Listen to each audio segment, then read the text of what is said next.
Ce soir. Voilà. Bon, tout ça, ça nous éloigne beaucoup de l'ufologie. Et ça en fait partie. Aujourd'hui, c'est quasiment que ça, l'ufologie. C'est ça le problème. C'est même plus ça part. C'est même plus les cas. Et c'est pour ça que, voilà, c'est pour ça aussi que je m'intéresse plus au milieu lui-même, aux acteurs, qu'on reste, parce qu'il n'y a plus rien. C'est vrai que moi, ces acteurs-là, je les ignore beaucoup, le plus possible, et je m'intéresse surtout au cas, puis à la sauvegarde d'archives. Après le reste.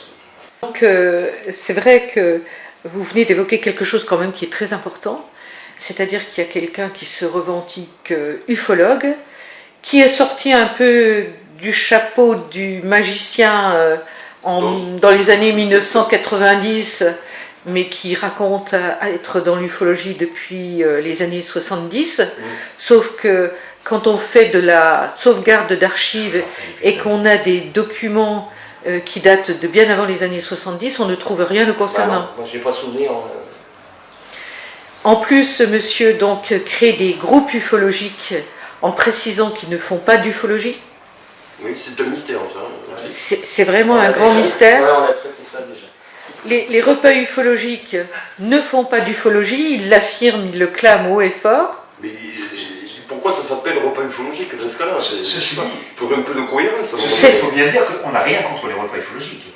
À l'époque, quand il y a eu un bis-bis par rapport à ça, c'était parce que j'estime, et ça je parle en mon nom personnel, que ce qu'a subi Gerloba, c'était illogique. C'était pas normal, c'était pas dans la norme. Parce que ça a été fait, je dis le mot, c'est dégueulasse. Mais ça, c'est personnel. Oui, ça, c'est personnel, on est bien d'accord. Après, par exemple, après, il a le droit de faire des repas ufologiques, moi je le conteste pas. Gérard Lebat, qui est très gentil d'ailleurs, voilà. Bon, on n'est pas d'accord sur l'origine des ovnis, c'est une chose, c'est pas un problème. Mais je me rappelle une fois, je crois que c'était sur le journal de l'ufologie, c'était un forum, il a annoncé, c'est encore lui qui tenait les repas ufologiques, et il a annoncé une soirée paranormale, enfin fantôme, spiritisme. Bon, et je me rappelle lui avoir dit, mais pourquoi vous appelez ça repas ufologique alors que vous parlez de choses qui ne sont pas de l'ufologie? Voilà, c'est tout. Voilà, mais il n'y avait aucune agressivité ni quoi que ce soit. Mais à un moment, il faut être cohérent. Un chat, ça s'appelle un chat. Voilà, point final. C'est pas compliqué. Fait, je sais pas. Ouais, ben, je pense que de toute façon, maintenant, il y a un tel mélange de tout. On parle plus, moi, je parle plus d'ufologie maintenant. Maintenant, c'est du brassage de grands mystères. Voilà. Ils mettent tout en même temps, les fantômes, les tacs qui tournent, les crop circles, et vas-y. Et dans ces événements-là, il y a toujours un grand spécialiste. Chaque domaine a son grand spécialiste. Sa référence qui sait tout, mieux que tout le monde. J'ai souvenir d'avoir visionné une conférence qui s'est produite dans le sud de la France, mais c'est récent, c'est dans les dernières années, là, par curiosité. Et on trouve des spécialistes de ce qui se passe dans les milieux gouvernementaux. Tu vois. Bon, moi j'ai connu François Coutet, qui était un grand spécialiste de racontage de n'importe quoi. Bon, mais il était sympathique et pas agressif et gentil. Bon, on le supportait. Des fois, il aurait mieux valu qu'il se taise, mais on arrive à le supporter. Mais là, aujourd'hui, ça devient insupportable. Parce que, bon, moi, je suis dans ce milieu-là depuis les années 60. Bon, comme disait Francine, il y a des gens qui sortent d'un chapeau de magicien. Aujourd'hui, je ne sais pas où ils étaient dans les années 70, 80, je ne sais pas où ils en étaient. J'ai jamais entendu parler de ces gens-là. Et là, d'un seul coup, ils s'imposent en spécialistes. Ils connaissent tout, ils savent tout. Et moi, je serais curieux de savoir quelle est leur méthode pour tout connaître et tout savoir, parce que d'ailleurs, tu devrais préciser. Moi, je ne sais pas tout, et par contre, tout ce qui se raconte là aujourd'hui, plus ça va, plus ça me paraît complètement aberrant. Ça repose sur rien. Il faut surtout dire que dans ce domaine, il n'y a personne qui est spécialiste. On en apprend tous les jours, il n'y a personne qui est spécialiste. Personne. Il y en a qui peuvent être spécialisés dans la documentation ufologique. Ça, c'est autre chose. Mais en ufologie, il n'y a personne qui est spécialiste. Et puis un spécialiste peut se tromper. On l'a vu dernièrement avec M. Umberto Mominaro. Il peut se tromper. Sa méthode, c'est clair, ne fonctionne pas. Voilà. Ça ne fonctionne pas. Il a eu l'occasion de faire comme toujours, sauf que là, il y a les preuves que c'est humain. Bon, sa méthode, c'est pas lui, c'est pas méchant, sa méthode ne fonctionne pas. Alors, quand ce monsieur qui a une méthode qui ne fonctionne pas commence à parler des vaccins, des cancers et du reste, là, c'est plus rigolo, ça devient quelque chose qui est grave tout de même. Si tu t'intéresses à l'ufologie et si tu t'intéresses aux hypothèses qu'on a collées sur les observations d'OVNI, l'origine, c'est des mines de soucoupe, des traces d'atterrissage. Voilà, des traces d'atterrissage, ça a démarré comme ça en Australie, et c'est simplement... Après, il y a des ufologues qui se sont amusés à amalgamer. Bah oui, c'est pas pareil. Donc, comme d'habitude. Chaque fois qu'on attribue un événement à une manipulation extraterrestre, bah, je suis désolé, mais moi ça me tilte à l'oreille. Et ça m'intéresse tout de suite. Je voudrais savoir comment on peut d'abord déjà d'une part, dans un premier temps, attribuer les observations d'OVNI à des manifestations d'intelligence exotique. Qui a eu l'idée de faire ça le premier? Parce que, pourquoi penser à ça? Pourquoi pas penser de façon plus logique à des interventions de puissances étrangères? Quand tu sais que les méprises lunes, finalement, tu trouves la solution, c'est une mauvaise interprétation de la part du témoin d'une observation de la Lune. Ok? Mais alors donc, tu peux faire coller ça à d'autres cas qui ne sont pas des méprises lunes. Bien sûr, la Lune a un comportement qui peut paraître intelligent à quelqu'un. Non, mais je vois pas pourquoi on va coller cette hypothèse extraterrestre. C'est ce qu'on discutait hier, c'est un exemple qu'on a pris. Mais ça peut être pour la PAF, la patrouille de France, ça peut être pour une fois, là, des milliers de choses. Là, ça peut pas être des avions parce que regardez, il reste 30 secondes sans bouger. Alors que tout simplement, ça veut dire quoi, on peut le voir de loin, de très loin. Partout. D'ailleurs, moi je m'étais fait avoir quand j'étais à l'armée, en 1989. On était devant le bâtiment, j'étais avec notre gars là, qui est appelé lui aussi, et qui s'intéressait à l'astronomie, aux ovnis. Moi j'avais un peu abandonné à cette époque-là. Et on était devant le bâtiment, on fumait la clope, là c'était en été, c'était le mois de juillet, il faisait très bon, on était dehors, on discutait. Et puis à un moment, je vois la PAF, mais des phares, comme tout le monde. Et je dis, tiens, parce que moi j'ai pas eu l'idée. Je dis, attends, c'est quoi ça? Mais lui, il n'a pas bronché une seconde, il me dit ça, c'est la PAF, il s'entraîne.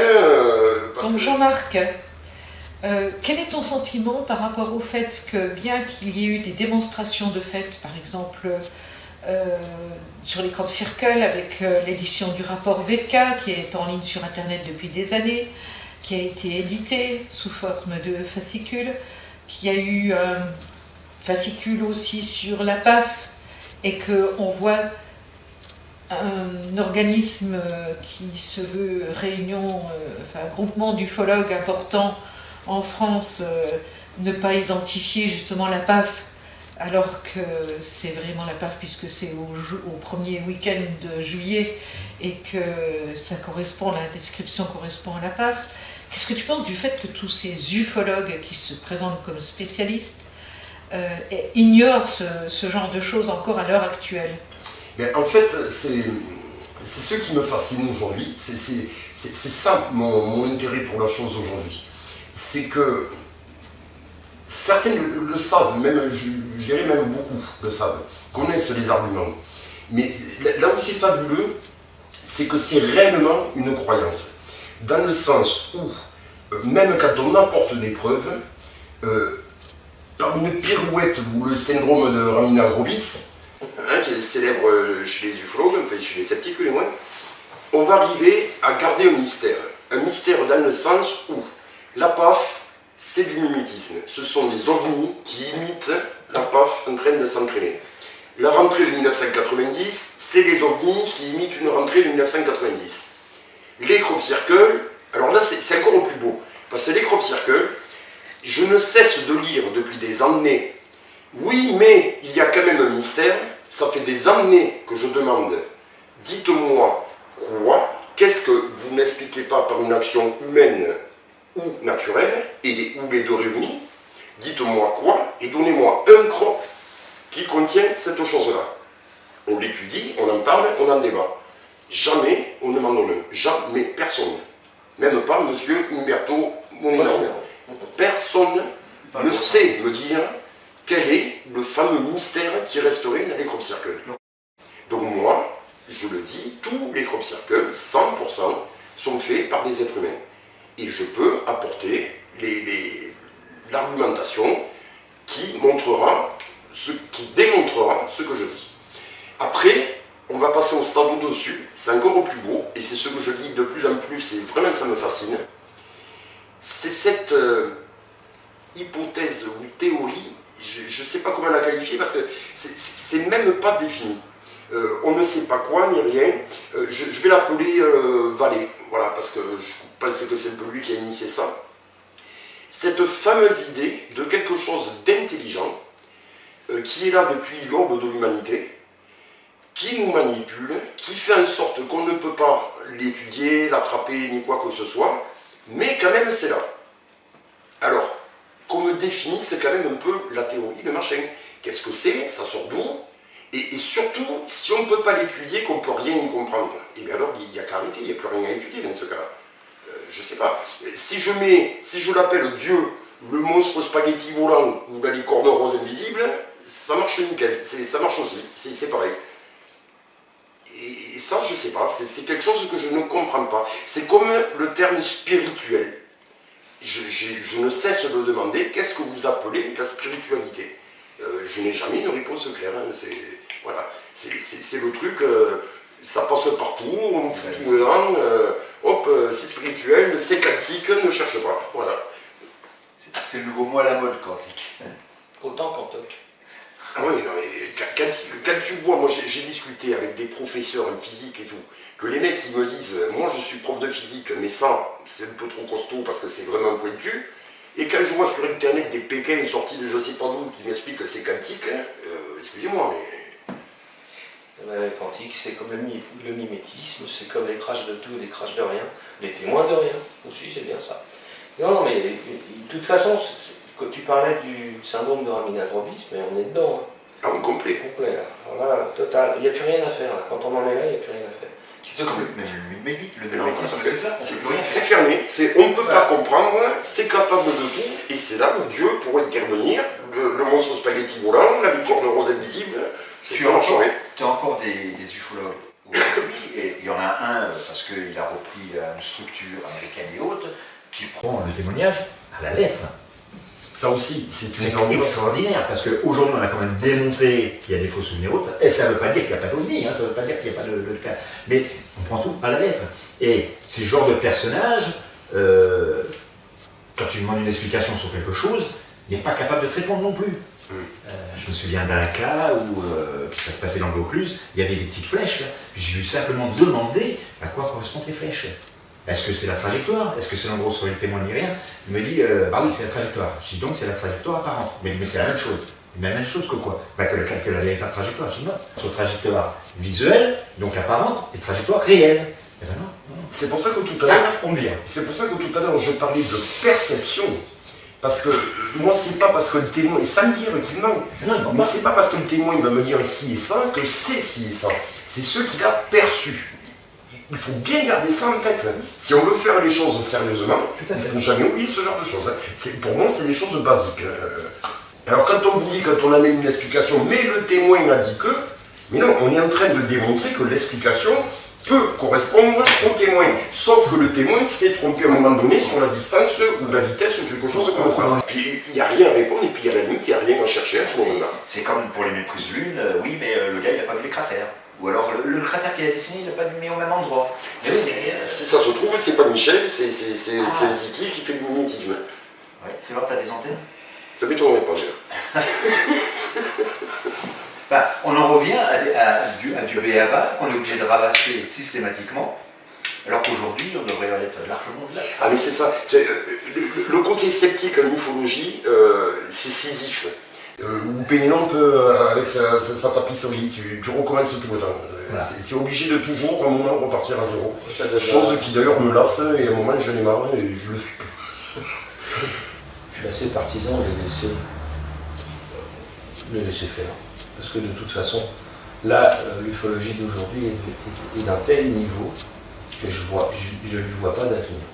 On aurait de quoi se réjouir, puisqu'on est sceptique, on veut démolir l'ufologie. Avec ce qui se passe en permanence sur la page Omito, on aurait de quoi se réjouir. Mais non, moi je ne peux pas me réjouir de ça. Et aussi, Je peux pas. il faudrait Parce définir. que c'est pas ça l'ufologie. Mais voilà, il faut aussi définir l'ufologie. L'ufologie, pour moi, c'est logie, étude des objets volants non identifiés, UFO, en anglais. Voilà. Du témoignage. Oui, voilà, du témoignage. Voilà. Du témoignage. On étudie en fait On n'étudie pas les histoires que les gens viennent nous raconter. Voilà, j'ai vu ça, et voilà. C'est ça qui est étudié. L'objet lui-même, on ne l'a pas, on ne sait pas, puisqu'il est non identifié, on ne sait pas ce que c'est. C'est vrai que d'un autre côté, ils sont déjà largement au-delà, puisqu'ils sont déjà à 80-90 races extraterrestres, etc. 90 races d'extraterrestres. Oui, Oui, c'est ça.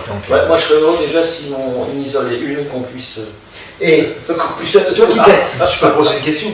Toi qui t'es intéressé de beaucoup au Crab Circle, surtout au départ, que tu as fourni un bon travail d'ailleurs à ce sujet-là, qu'on peut trouver sur le site de CNEGU.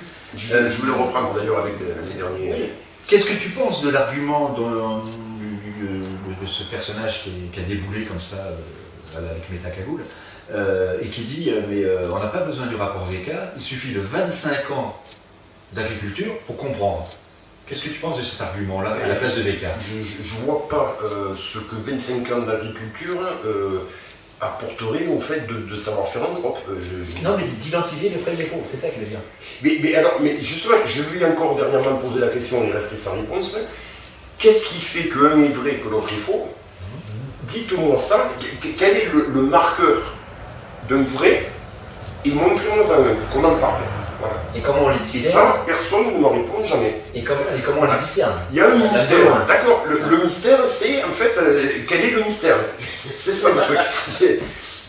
Donc, dis-moi quoi, et puis on le regarde, on en parle. Donc tu veux dire par là que son argument d'avoir 25 ans d'agriculture ne sert à rien? Ah, mais strictement rien, je vois pas ce que ça peut apporter de plus, je vois pas...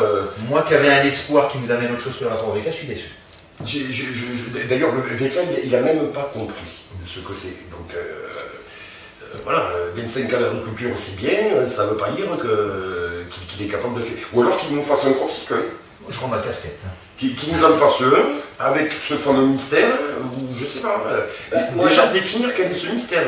Moi j'attends le premier crop circle, qui ne manquera pas de venir, où le rapport VK sera mis en défaut. Oui. C'est-à-dire, il ne faut pas prendre les circle makers pour des abrutis, parce qu'eux, ils l'ont lu, le rapport VK. Ça, c'est clair. Et ils vont arriver un jour à produire un crop où il n'y aura pas les marqueurs de VK. C'est-à-dire qu'il sera caché, et on ne le verra pas de la route, déjà. Donc, il y en a déjà. Il y en a déjà. Mais c'est Range, notamment. Il pourra très bien être sur le passage, par exemple, de vol d'appareil d'une base aérienne proche, et dedans, il n'y aura pas de chemin caché.